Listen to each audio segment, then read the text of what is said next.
Well, welcome back to the morning show on Arise News. I'm Viola Labi. Welcome back, everyone. I'm Veronica Adeka. Before we begin the discussion on education in Nigeria with Mr. Jide Ayegbusi, let's listen to a short package on out-of-school children in the country. Let's take a look. The story of out-of-school children in Nigeria has assumed alarming dimensions ever since the announcement by the Universal Basic Education Commission that their population has increased from 10.5 million to 13.2 million. The country is ranked as having the highest number of out-of-school children in the world. Nigeria accounts for more than 1 in 5 out-of-school children and 45% of out-of-school kids in West Africa. Of the total out-of-school children, girls are in the majority, especially the northern part of the country. There is a groundswell of opinion that the rise in children dropping out of school or not being enrolled in school at all is all because of the ongoing insurgency in the Northeast. This impression has for the umpteenth time highlighted the importance of the Nigerian government's fight against the insurgents. How much success that campaign has recorded is to a large extent shrouded in a cloud of uncertainty. While accurate statistics are necessary in stemming the rising tide of out-of-school children, experts have urged the local, state and federal government to pay more attention to easy access to education for children. There is also the need to resolve the issue of inadequate number of qualified teachers, materials and schools, particularly for children in rural and remote places. Often found among out-of-school children are orphans and kids living with disabilities, children in internally displaced persons camps, and ethno-linguistic minorities. Several state governments in Nigeria have adopted a number of measures to stem the tide of low enrollment in schools and inability to access the basic requirements for going to school. Some of these measures include high-handed approaches involving the arrest and discipline of pupils loitering around during school hours. Speaking on the crisis, the United Nations Secretary General Antonio Guterres noted, quote, "Our dream of a sustainable future cannot be realized if we do not support children's dreams to gain on education. When we educate a child, we give her more than books, papers, pencils, or a calculator. We give her the tools, skills, and imagination she needs to shape the world around her and to make her community and her society better, more prosperous, and more peaceful," end quote. However, that is not happening in Nigeria at the moment. In March 2018, a new World Bank report released said only about 20% of young Nigerians who had completed primary education could read. But there seems to be a glimmer of hope in the horizon with last week's decision by Nigeria's National Economic Council, headed by Vice President Yemi Osinbajo, to consider a declaration of a state of emergency in the education sector. Now, the saying, education is the passport to the future for tomorrow belongs to those who prepare for it today, is a statement that rings true in every society seeking advancement. Unfortunately, education in Nigeria has taken a major hit. Standards have fallen in public schools across the board, funding is grossly inadequate, research and teaching aids have flown out of the window, while successive governments in the country have paid lip service to the mounting problems in the education sector. What is worse is that Nigeria has the highest incidence of out-of-school children in the world, estimated at 13.2 million children. However, not many parents know how to make informed choices on the right schools, curricula, and environments for their wards. What this means is that many parents end up selecting schools on the basis of commercial considerations. Here to discuss how parents can make informed decisions on the appropriate schools to select in Nigeria and overseas is Mr. Jide Ayegbusi, who is the Chief Education Officer of edesco.com, a website dedicated to assisting parents in assessing institutions of learning, finding special needs schools, and even providing insights into the difference between the British and American systems of education, among other extracurricular activities. Welcome to the morning show, Mr. Ayegbusi. Thank you. Good morning. It's a pleasure to have you. Feels good to be here. Yeah. In the video we saw earlier, which the Vice President declared a state of emergency on Nigeria education system, as someone that works in the education space, what does that mean to you, and what does that say to the world? It means that we are in a deep mess, and there's a serious crisis in that space. And I think that it's the right action, it's a right action in the right direction. But for me, it goes beyond just declaring a state of emergency, in this space. What do you plan to do, right? The crisis has been there since like forever. And then when would you say the crisis in education systems began in Nigeria? Would you say 30 years ago, 50 years ago? When did this start? I think it started not too long ago because from the stories that we heard from our fathers, we were told that while they were in school, they had quality education. Of course, we're talking about 50 years ago, 60 years ago. But of course, this is not the same anymore. Is there a place you feel that the blame should be? Is it government? Is it parents? Is it citizens as ourselves? Are we responsible? Is it a shared responsibility, or is it an individual responsibility that we have such high numbers of children that are out of school? I think it's a shared responsibility. Everybody is actually culpable of this crisis. UNESCO says 26% of the budget should be invested in education. I'm not aware of any government, both at the federal level and at state level, that is doing this. You have parents who are supporting examination malpractices, encouraging their kids not to read, right? Because they have money to facilitate examination malpractice for their kids. And we have schools that are just doing that are in the business of education and don't know what they're doing, right? So it's a shared responsibility, and everybody is culpable for this. So almost at every level, we've all failed our education system. Definitely.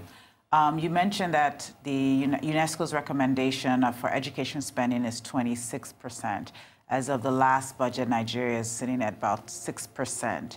This is a huge deficit. Who is filling those gaps, and how are those gaps being filled? Or are they just not being filled? I don't think the gap is being filled. Like I said earlier on, it appears that we're just paying a lip service, to education, right? Like I also said that it goes beyond declaring a state of emergency in this space. So for me, I would expect government to go beyond declaring a state of emergency, and I'm taking a step further to say, okay, some of the recommendations have been made by international organizations like UNESCO. How do we implement this? And it also appears that we, beyond formulating policies, formulating the right policies, we do not also have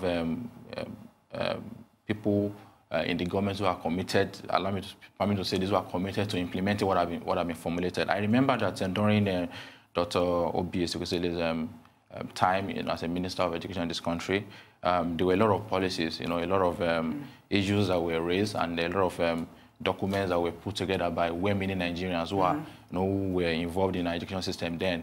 And as I speak to you, I am aware that none of these policies are really being implemented. They just sit somewhere, in the shelf. So beyond just saying we want to do something, we need to be committed at doing that thing. So are you saying that the disconnect is not, because just like you said, that there are policies and procedures, it's not as if we don't know what to do, it's more about making sure that these things are done. So what are some of the things that you feel that government can do to play their part, and what are some of the things that you feel like individuals we can do as citizens to play our part?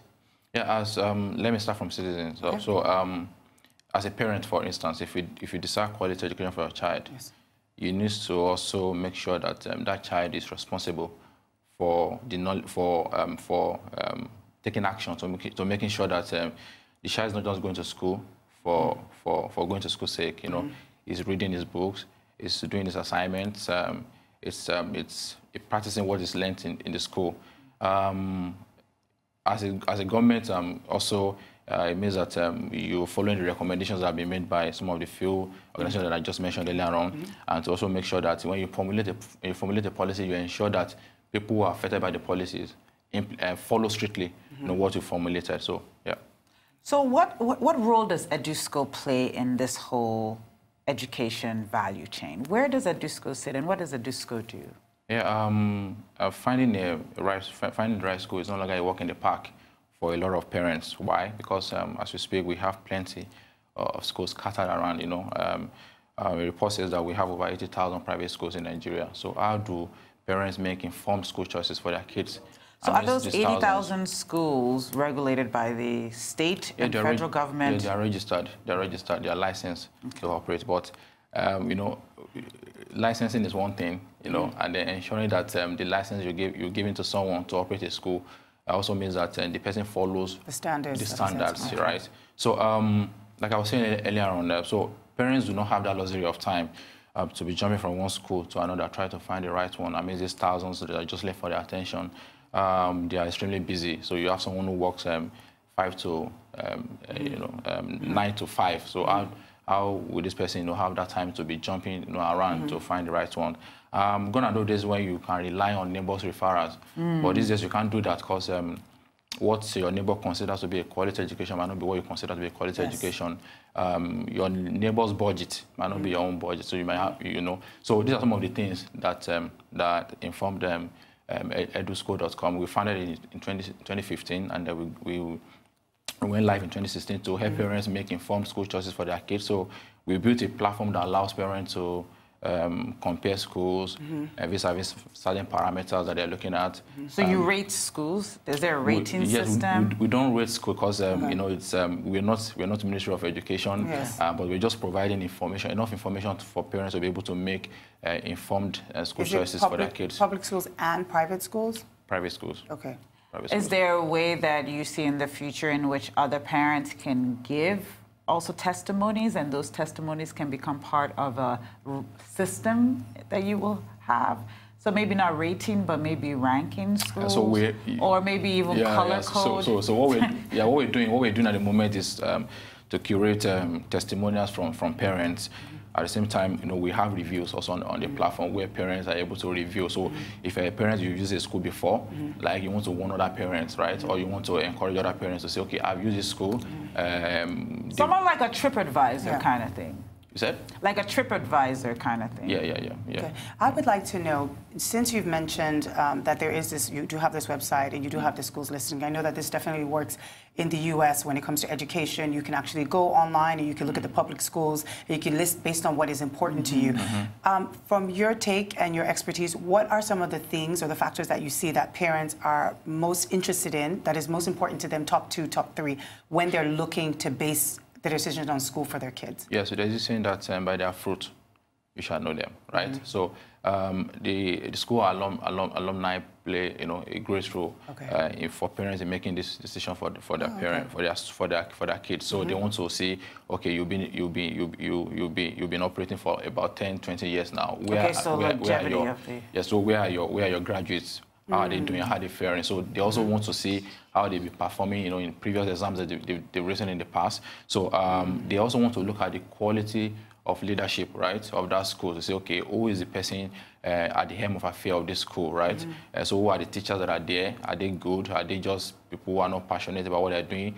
Are they people who are in the How does the EduSchool capture that? So if I'm a mom and I'm going on and I'm looking for a school that has been in existence for a long time, that has really good teachers, that has a very good leader or headmaster or mistress, how do I find what is there? What is your criteria that you use? Like I told you earlier on, we do not rate schools. Yes. So we are saying that, okay, if you are a school and you say you have a teacher to, let's say, 20 students in a classroom, so we want to go verify to make sure that this information is actually accurate. Parents' ethic actually is not about they know how to make this decision. They just need information to. So it's an information-based website. So we have certain things that we also look at. We have a rating sheet that's not been standardized. Yes, but where our team takes to some of these schools to make sure that they actually comply with this rating. I mean, with these sheets, right? We have basic things that we're looking at. We're looking at certain facilities that a standard school will need to have, right? We are not saying that you should have an Olympic-sized football pitch, but where can kids play, right? Like an outdoor space. So those are some of the things that we look at to list schools. I know you do an annual conference. I know you do an annual conference. You've done one last year. You did another one this year. Tell us about that and what that does, and tell us about your recent one. So, you know, I told you earlier on about quality leadership when it comes to schools. Now, one of the key things that parents look out for is to say, okay, who is the person that is the head of the school? Yes. Who is the person that is the director of the school? So, for us as a platform, we're looking at how we can also impart players within the value chain, right? And one of the people that we're passionate about imparting are school owners themselves. So the Business of Education Summit brings together school owners across the country, and then we invite thought and business leaders to come and engage with them, on topical issues. So we started it last year, where we brought together close to 1,000 school owners and education entrepreneurs, people that are involved in education policy makers, to come rub minds, discuss issues and problems in the education system, and see how we can provide solutions to some of these problems. So the one for this year, we heard it on Thursday this week rather, and it was amazing. So congratulations! Yeah, thank you. We had an amazing lineup of speakers that showed up for that event. We had Mrs. Princess Shoson, David Shoson, OFR, former Deputy Governor of Lagos State. We had Professor Fred Mambangoluri, is the Provost at Academic City College, Ghana. We had Dr. Kumbi Uraola, the former Secretary Director at Junior Achievement. We had a lot of people that came. So tell me, like, what were the themes that you saw coming up over and over again this year that was different from last year, or that surprised you? Yeah, so we are talking about how do we prepare our kids, for the world of 2030 and even beyond. So we're talking about fourth industrial revolution. We've discovered that the curriculum that we're still using to prepare our kids, right? Our curriculum is a curriculum that long expired before even these kids were born. Sorry, is this the public school system or the private school system? And is this from elementary all the way to university? Yes. Oh, yes, wow. Both. Yes. So, the first industrial revolution, during this period, we were preparing kids who work in the factories, right? But now we are talking about the world of machine, the world of robotics, the world of technology, automation, and all of that. The world of ideas. Yes. World of ideas, the right? world of ideas. Yeah. So there are certain skills that are critical, for a student to be able to play in this world.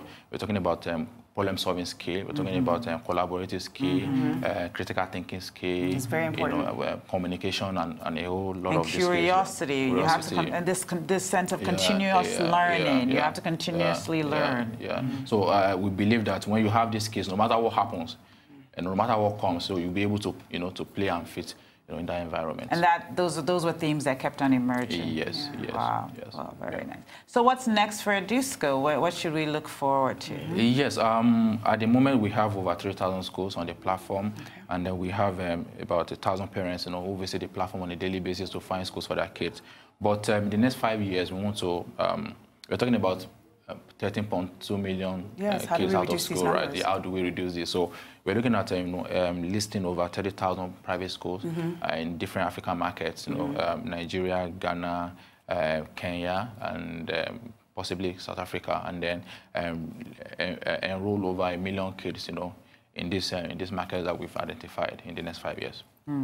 Well, thank you so much for being here. We wish you all the luck, and once again, congratulations on your latest summit. Thank you. Thank you for coming.